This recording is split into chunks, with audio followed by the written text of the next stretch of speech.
Good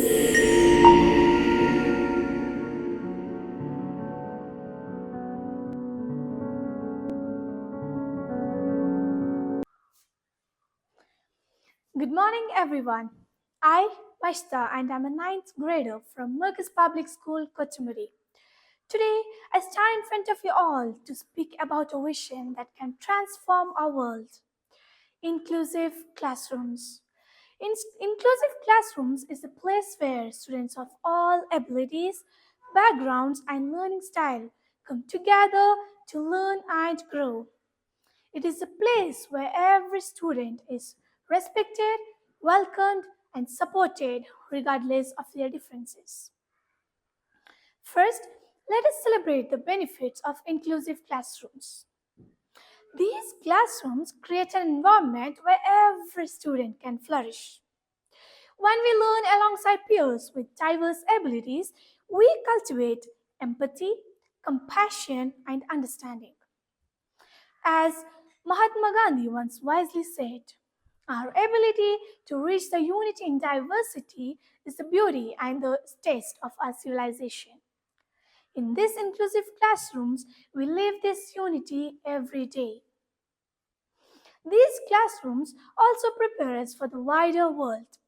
In our future workplaces, we will interact with many peoples from diverse backgrounds and varying abilities. Learning from a very young age gives us a head start.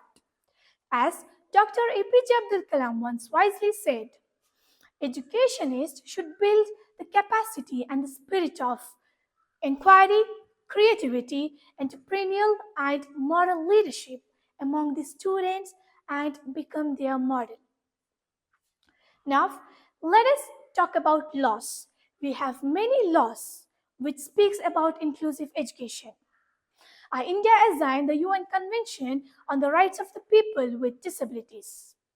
We have the Right of Educational Act of 2009, the Right of the Persons with Disabilities Act of 2016, the National Education Policy of 2020, Sarva Siksha Abhiyan, the nationwide government program Universalization for Primary Educational State, and Zero Rejection Policy. But these laws, but these laws are not enough for our educational institution to open the door for the children with special needs. Though India has achieved the gross enrollment ratio of 100%, the statistics is revealing. According to a 2004 UNICEF study, less than 5% of the children with disabilities are in schools.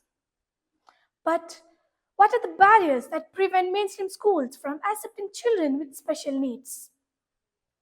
There are many, but I'm going to focus on a few. First one, that of attitudes, which sounds like they have special schools now. Why can't children with special needs go to special schools? They are meant for them, right? Yes, the question arises. And doubts. How are all the teachers going to manage all the 60 students in a class? And they will be overburdened. And the curriculum is so vast. Fears. Fears of our educators. What on earth will happen for school results? Parents of neurotypical children fearing that all the special kids will take up all teachers' time and my child will get neglected. And these barriers seem pretty solid. Around the world, we see varied challenges. In many countries, children with disabilities is still struggling to access education. In many remote areas, like in the part of Africa and Asia, lack of infrastructure and resources can hinder inclusion of all students. And also in many conflict zones, like in the part of Syria, the very small act of education is fraught with danger. So here we require a global solidarity and commitment. However, if in India, we Indians have the right and root to vote, this shows that we can break down any barriers. So, how are we going to do this? How are we going to banish these barriers? Yes, this is what I have to say. Inclusion. Inclusion is a process of change. And this process of change has to start from a very important place. That's it should start within us. Inclusion is all about changing within us, and it's all about humanity. So therefore, I will use the imaginary body of the human. That inclusion requires our heart, our head, and our hands. The heart of the inclusion says that the believing the philosophy of inclusion, believing that every child can learn and have the equal right to learn together. And this conviction should make our heart beat strongly. Now, our schools are just a part of our society, but we are the members of the society. And it's our responsibility, our values, our attitudes reflects our schools. So take a breath, look into your heart, and ask yourself, what is the philosophy of your inclusion? Yes, it's not enough. To feel strong and believe through smart thinking is the heads of inclusive education. And we have we have many laws, and that laws has to be implemented.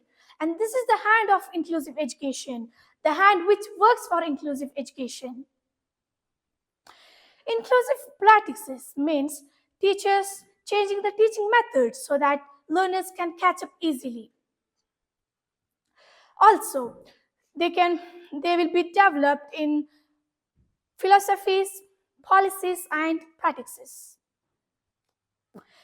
They can also hire some staff who can help the child with who can help the child with disabilities. And we have to provide the photographic activities instead of using usual timetables. And teachers has to get trained for this. This is not a difficult task to do. It is very simple if we put our mind, our heart, and our hands together. We can work inclusive as a work. There are millions of students in this world still struggling to get access education. They need our support and our acceptance. So, tell me, what are you going to do for this? How are we going to help them? Please answer for this, because social justice is everyone's job. It's not done by an individual. If we did it together, nothing can stop us. So, we are the generation of India. We want to build a better and a bright bridge for youth. By saying this, I conclude. Thank you so much.